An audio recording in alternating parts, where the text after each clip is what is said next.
స్తోత్రం, praise the lord, హల్లెలూయా. దేవునికి మహిమ కలుగును గాక.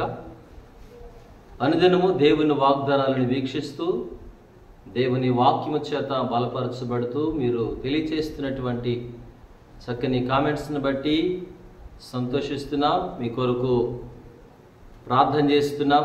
దేవుడు మిమ్మును మీ కుటుంబములను దీవించునుగాక. ఈ ఉదయకాల సమయంలో చక్కని వాగ్దానం దేవుడు మనతో మాట్లాడుతున్నాడు. కీర్తన గ్రంథం 20వ కీర్తన 4వ వచనాన్ని మనం ధ్యానం చేసుకుంటే, నీ కోరికను సిద్ధింపచేసి నీ ఆలోచన యావత్తు సఫలపరచునుగాక అని కీర్తనాకారుడు దావీదు భక్తుడు మాట్లాడుతూ వచ్చాడు.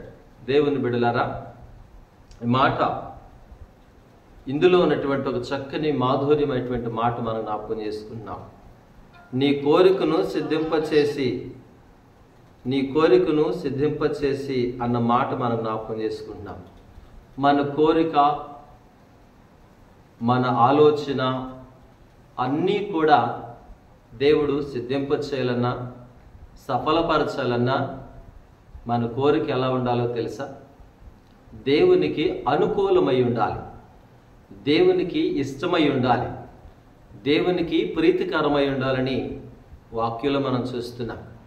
ఓ భక్తుని గురించి ఒక మాట చెప్తాను. భక్తుడైన సొలొమోను గారు, సొలొమోనుకు దేవుడు ప్రత్యక్షమై, సొలొమోనా నీకేం కావాలో కోరుకో అని దేవుడు వరమిస్తే, ఆయన కోరుకున్నదేంటి? ఆయన జ్ఞానాన్ని కోరుకుంటాడు.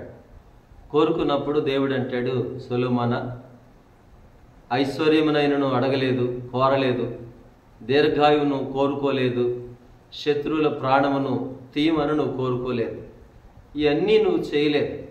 అయితే నువ్వు కోరిందేంటి?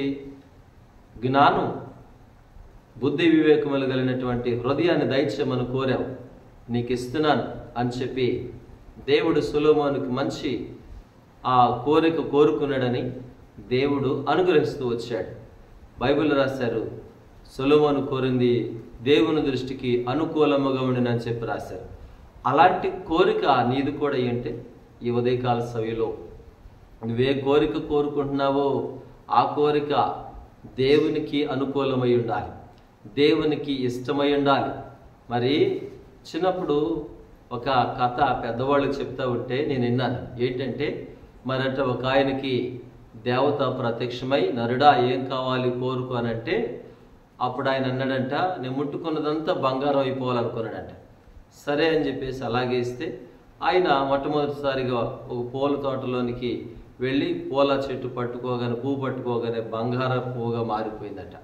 ఆ తర్వాత ఎక్కడికి వెళ్ళి ఏది ముట్టుకున్నా అన్నీ బంగారం అయిపోతున్నాయి.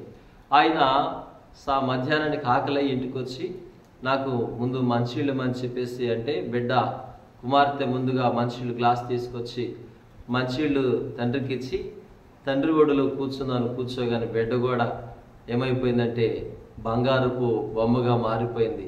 మంచినీళ్ళ గ్లాసు బంగారంగా మారిపోయింది, నీళ్లు బంగారంగా మారిపోయి దప్పిక తీరలేదు.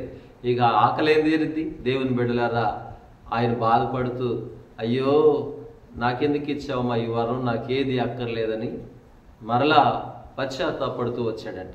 ఈ మాట ఎందుకు చెబుతున్నానంటే, అది అత్యాశ, ఆ కోరిక ఆ మంచిది కాదు అని జ్ఞాపకం చేస్తున్నాను. అలాగని సొలొమోను భక్తునిలాగా మనం కూడా కోరుకోవాల్సింది ఏంటో తెలుసా?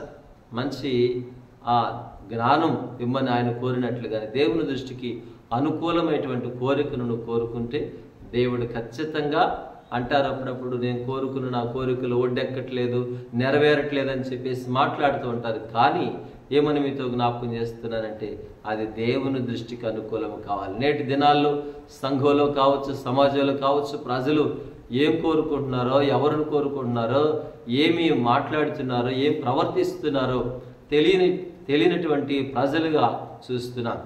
దేవుని బిడ్డలారా, ఈ ఉదయకాల సమయంలో నీ కోరిక దేవునికి అనుకూలమగునుగాక. పరిశుద్ధుడైన తండ్రి, మీకు వందనాలు. ఈ ఉదయకాల సమయంలో వాగ్దానం బిడ్డల పక్షంగా మీరు నెరవేర్చి బలపరచండి, దీవించండి. మీ వాక్యములో కీర్తనలు గ్రంథ 20వ కీర్తన 4వ వచనంలో రాయబడినట్లుగా నీ కోరికను సిద్ధింపచేసి నీ ఆలోచన సఫలపరచునుగాక అన్నారు కదా. మా ఆలోచనలు మీరు ఎరుగుదురు, మా తలంపులు మీరు ఎరుగుదురు.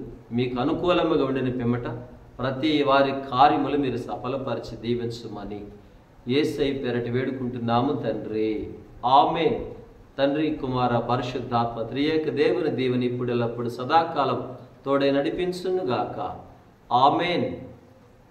వందనాలు.